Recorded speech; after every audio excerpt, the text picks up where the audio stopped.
and Russia 40, 50, $100 billion from us, both economies will grow.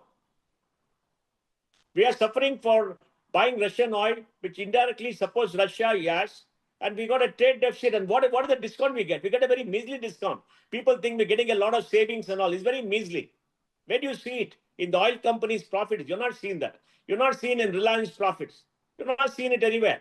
Yes, there is a discount, but it's too measly for the pain we have got. Our pain is $25, $30 billion a year. So we must tell Putin very clearly, we are suffering $25, $30 billion for buying your oil to show our independence, show we are great, and to support Russia and to be friendly with Russia. But at the same time, Russia to reciprocate. What we want is to open their market so we can sell more. Mr. Pai, I appreciate you joining us, sir. Thank you so much for speaking with NewsX. All right, from accusing India of fueling the Russia-Ukraine war to making comments like India is in bed with the authoritarians, Trump and his aides are trying all kinds of tactics to pressurize us. But India is not falling for it. The Prime Minister now heads to Japan and China with the aim of bolstering trade and finding swift alternatives. To help us decode this, we have with us Ambassador Kanwal Sibal, former Foreign Secretary of India. Sir, thank you so much for joining us. Important to understand that this is a very, very tight situation that we find ourselves in.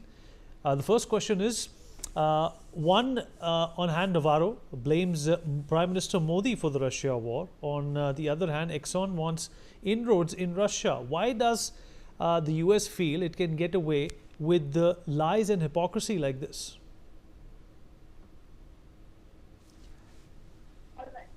Well, well, you know, America thinks, Trump thinks that he has all the cards in his hand. Everybody wants access to the US market, that he can bully countries and entities, as he has done. He has bullied Europe, he's bullied Japan, he's bullied South Korea, he's bullied Mexico, he's bullied Canada. Now he's busy trying to bully Venezuela. He sent his armed forces there.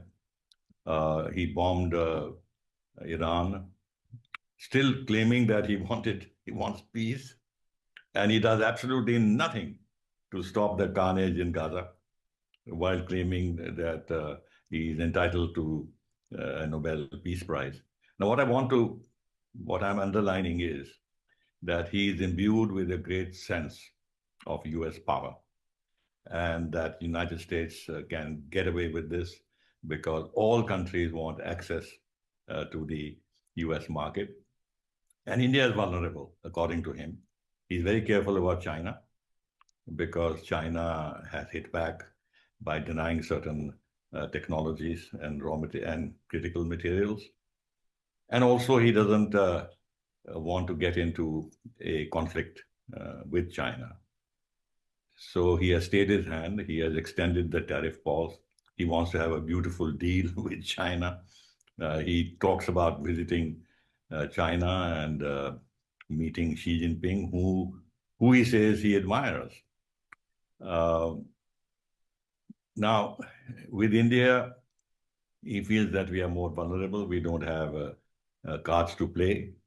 And if he hits us with 50% tariffs, he believes that either he can get his way, or if he doesn't get his way, then India, according to his calculations, would be hurting itself. And at some stage, he may believe that India may want to yield on its present position, which they think is uncompromising on agriculture and dairy, etc. The other analysis that one can make is that he thinks he can play around with India, and the real target is Russia, that he has to speak to Russia with a strong hand, and to be able to strengthen his hand if he threatens secondary sanctions on the biggest buyers of Russian oil, India and China, he can send a warning signal to Putin that there will be more pain in store for Russia if he doesn't make peace in the way he wants and in the time frame he wants, in Ukraine. Now, in his calculation, India is the weaker party of the two, that is India and China, and therefore he can begin with India as a warning signal to Putin. And also, if India were to buckle under this pressure, create strains in India-Russian ties. So it's all plain arrogance and bullying. And people like Navarro are barking dogs who want to remain relevant and spout all kinds of nonsense. I mean, I saw what he said in a clip recently where he talks about India being a democracy is obliged to stop the killing in Ukraine. But isn't the United States a democracy? And they keep fueling the war. They've just agreed to supply weapons worth $90 billion to Europe, for which Europe will pay, for transfer to Ukraine, which will then mean that the killings will continue. And Europe itself is a democracy, and they are buying energy from Russia in much bigger quantities than India is. But for Navarro, they have no obligation as a democracy to seize this. And then in his clip, he doesn't talk about China. He acknowledges that China is buying oil, but he doesn't think that China deserves to be treated in the same way as India with the application of secondary sanctions. So it is a very concerted effort to browbeat India. And these kind of barking dogs around Trump are trying to curry favor with Trump because he's a very vain man. He likes flattery. You would have seen the clip of his cabinet meeting where Witkoff, who was his special envoy for Russia, actually says it should be embarrassing for any man to say that no one in history ever deserved the Nobel Peace Prize more than Trump. So if they are in this kind of a mode where the entire effort is to please Trump and remain in his good books, then I'm afraid we'll have more such idiotic comments that have come from Mr. Navarro. And so how has US profited from the Russia-Ukraine war is also another question. Well, you have to see how you define profit. I mean, if you define economically, then they have only indirectly profited by forcing the NATO countries to buy more US arms. And that satisfies the US arms lobby. So that is one form of profit. The other kind of profit, which is more geopolitical, is that they have now Europe under their thumb even more, because Europe wants very much to have a role in a final solution in Ukraine, but Trump is denying that. So Europe is feeling left out, and it is a huge geopolitical blow to Europe, and makes them almost irrelevant globally, because if they can't actually play a role in a conflict in Europe itself, what role can they play in the rest of the world? So he's got a grip on them even more, and that has resulted in a totally one-sided deal that he's imposed on them on the tariffs issue. Europe will impose no tariffs on American products, whereas Europe has accepted 15% tariff on its exports to the United States. Plus, and here's where the profiting comes in, Europe has committed itself in the framework agreement to buy $750 billion worth of LNG from Russia over the next 3 years. Plus, they will invest $600 billion of investments in the United States to develop manufacturing capabilities there, which in turn, US feels, Trump feels, will create more jobs in the United States. And plus, they've committed themselves to buy more arms from the United States. So that is how he has profited from the Ukraine conflict. And so forget about calling out China. US is giving them NVIDIA chips and visa concessions. Does China hold, some trump cards for Trump? Is that the right way of looking at it? Well, point is that they are interdependent in a very big way. Their trade volumes are huge. For China, the United States is the biggest economic partner. And for the United States, China is the biggest economic partner. Although they have military, they have on the military side, they have difficulties and they're confronting each other. So, but neither of them can let go of the other on the economic side. And after he announced tariffs on China, initially they had gone up to 145% or something like that. Then they were brought down. Currently, they are 30%. Since China has cards to play, so they have reacted. They denied them access to rare earth magnets and some other critical products, which actually are terribly needed by United States, even for their military weapons production.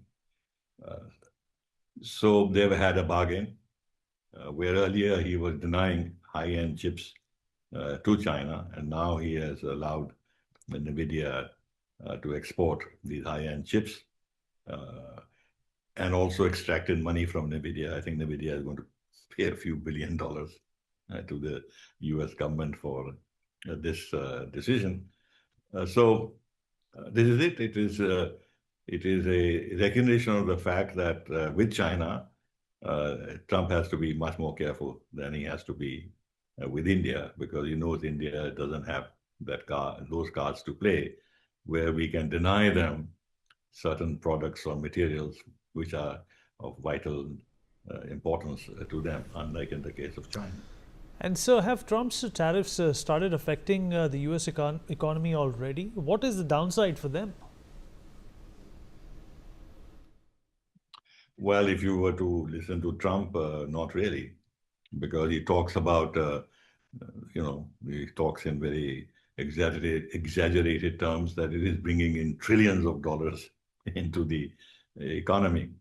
But there is a bit of a hypocrisy there, because when the Treasury Secretary Scott Bessent was asked as to who was paying for these tariffs, was it the US customer or the exporter? He tried to sort of, give a wishy-washy reply, and ultimately he said it's very complex, it's not that easy to sort of work this out, this and that. Finally, when he got pinned down, he had to admit that the US customer also pays for these high tariffs. So it's a kind of a tax that he's imposed on his own people. And there is a view that this will cause inflation. It'll hurt the pockets of, as the prices will go up, hurt the pockets of the ordinary consumer. And there could potentially be a backlash, which many would hope does happen, because if he loses the Congress, the House of Representatives next year in elections, then his wings would have got clipped, and he won't have the kind of free hand that he has today. So if judging by what Trump says, one would think that it's all win-win. But I don't think that economists or serious observers of what's happening in the United States believe that the United States can impose these very high tariffs on imports into the country and not pay a price for that in terms of the consumer having to face inflationary pressures. So do you feel these comments and the tariffs have affected the overall relationship between these two countries? Very badly, because you see, Americans don't seem to care. There are some voices that I see who are deploring this willful and reckless destruction of trust between India and the United States. But generally speaking, I don't think that in America they are conscious of the fact that there would be a major price to pay going ahead. And there are no voices that are coming from the US Congress or from the business community in the United States who are deeply invested in India, in the high-tech companies, as well as the Indian diaspora. They're all keeping quiet because they don't want to attract the anger of Mr. Trump because he's a bit out of control. And there is this feeling that, these high tariffs can't be sustained, and therefore, at some stage, they will be brought down. And they don't understand, I think, the depth of anger in India and the sense of alienation that has developed towards the United States as a partner that you just cannot trust, because we have a long history of huge difficulties with the United States. And those concerns about the United States, disregard of India's vital interests are being revived. Added to that is the games he's playing with Pakistan. Boosting the image and role of the so-called Field Marshal of Pakistan, a rabid Islamist, inviting him to the White House, wanting to mediate between India and Pakistan openly, talking about himself investments in Balochistan, for which he would need a peaceful atmosphere, which therefore means that he would try and bring pressure on India to sort out its problems with Pakistan, which means some sort of mediation.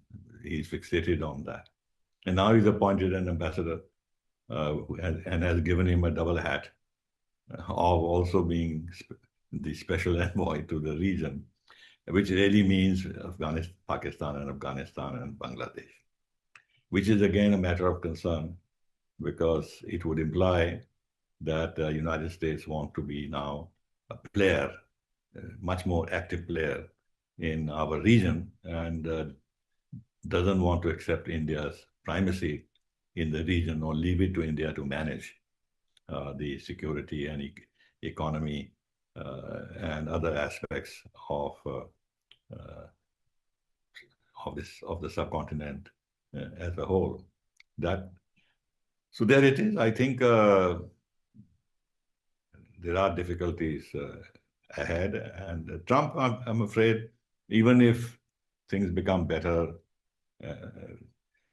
I think that trust element has been very badly affected. On our side, we don't want to worsen the situation by being openly critical at the government level, defiant, and saying nasty things about America, which is wise. We shouldn't do that.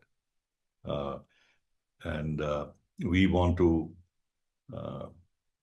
pretend that other parts of the relationship can go on as they are in terms of US investment, the dialogue between the two countries. We've had this intersessional dialogue of the 2+2 format, and we've issued a long statement to say what was discussed in that.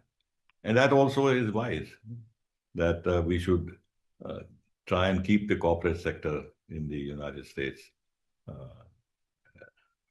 positive towards India by not targeting them in any way through some new policies or denying them certain opportunities, etc., etc. So this is the kind of problems that we are now facing with the United States. But the damage has been done, and the damage will not be restored, and India will have to be much more cautious about deepening this relationship to the point where subsequently, when again America targets India, they would have even greater hold on us. So we have to avoid that situation. And sir, do you see the tariffs put an extra, unrecoverable dent on Trump's ratings as well? Is that something which will affect him? I don't understand in what sense, because Trump himself is very buoyant. He thinks that he's doing a wonderful thing, and the cabinet is applauding him for what he's doing. There are economists and other voices who point out to the unsustainability of what Trump is doing, and that ultimately the US consumer will have to pay for these high tariffs. But from Trump's point of view, he feels that he is making sure that other countries invest huge sums in United States. Theoretically, he's succeeded in that because Japan has committed to investing 500 billion. Saudi Arabia has also 500 billion. UAE also 500 billion. Europe, as I just told you, 600 billion. And I don't know South Korea if they commit themselves to a certain sum. And then other countries that he's dealing with have agreed not to impose any tariffs on the United States, whereas he has imposed tariffs on them. But as I said, and I'll repeat, I think there are economists who genuinely feel that this is not sustainable because the American consumer would have to pay, and it's a kind of a tax on them. So how this plays out, we'll see. So do you expect a major announcement in the coming days and the Prime Minister's US visit? Which US visit? There's no clarity whether he is going to the United Nations in September for the UN General Assembly. Assuming that he goes, which he may not, I doubt if he goes, but if he does, then he can't have the kind of agenda that he's always had of meeting with President Trump on the sidelines of the UNGA, meeting the heads of US corporations, plus a big meeting with the big event with the diaspora. Now that would have happened if things were normal.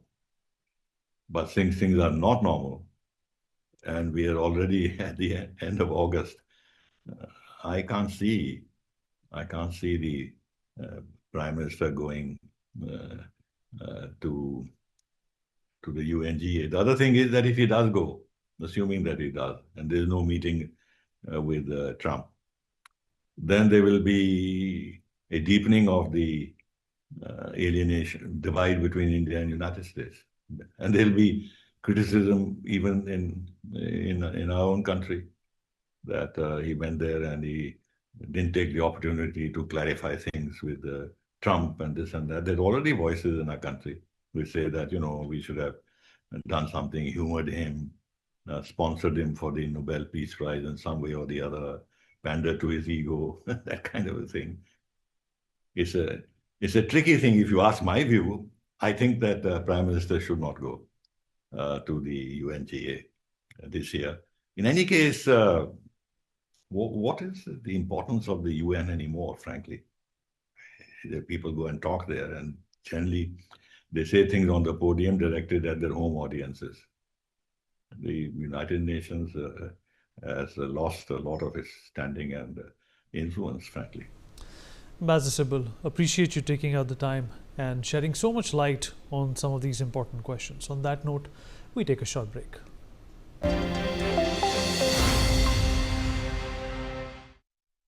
Co-powered by PolicyBazaar.com. Her family होगी insured.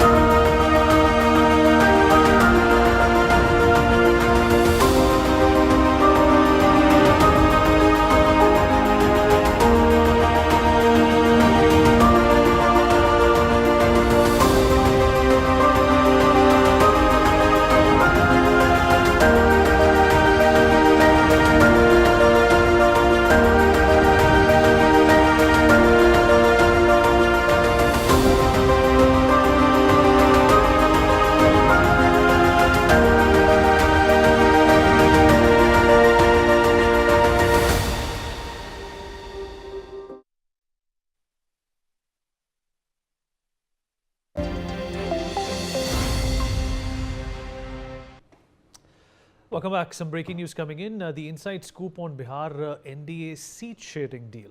The announcement is expected soon, is what we are learning. And as per sources, the JDU will contest 102 seats, BJP will contest 101 seats, the LJP will contest 20 seats, and in 10 seats, and LSP in another 10 seats. Sanjay, my colleague, is joining us on the broadcast to give us more details about this. Sanjay, अगर आप मेरी आवाज़ सुन पा रहे हैं, seat sharing का और कितनी सीट्स पर कौन लड़ेगा उसकी घोषणा आ चुकी है। इसकी घोषणा होना बाकी लगभग सहमति सभी 243 जो बिहार में विधानसभा सीटें उन पर लगभग बन चुकी है। एनडीए में सबसे बड़ी बात की कि सबसे ज्यादा सीटें कौन लड़ेगा, तो सबसे ज्यादा सीटें लड़ेंगी जेडीयू। किसके चेहरे पर चुनाव लड़ेगी, तो नीतीश कुमार के चेहरे पर एनडीए पूरा चुनाव लड़ा जाएगा। तो 102 सीटें जेडीयू बिहार में लड़ने जा रही है, 101 सीटें बीजेपी लड़ेगी, तो 10 सीटें हम पार्टी जीतन राम मांझी की पार्टी हम, और 10 सीट मिलेगी लोक सत्ता पार्टी जो उपेंद्र कुशवाहा चलाते हैं उनको मिलेगी। साथ ही साथ 20 सीटें दी जा रही हैं चिराग पासवान की लोक जनशक्ति पार्टी को। तो अभी तक ये फार्मूला उभर करके सामने आया। 2 दिन पहले नीतीश कुमार दिल्ली आए थे और यहाँ पर केंद्रीय मंत्री धर्मेंद्र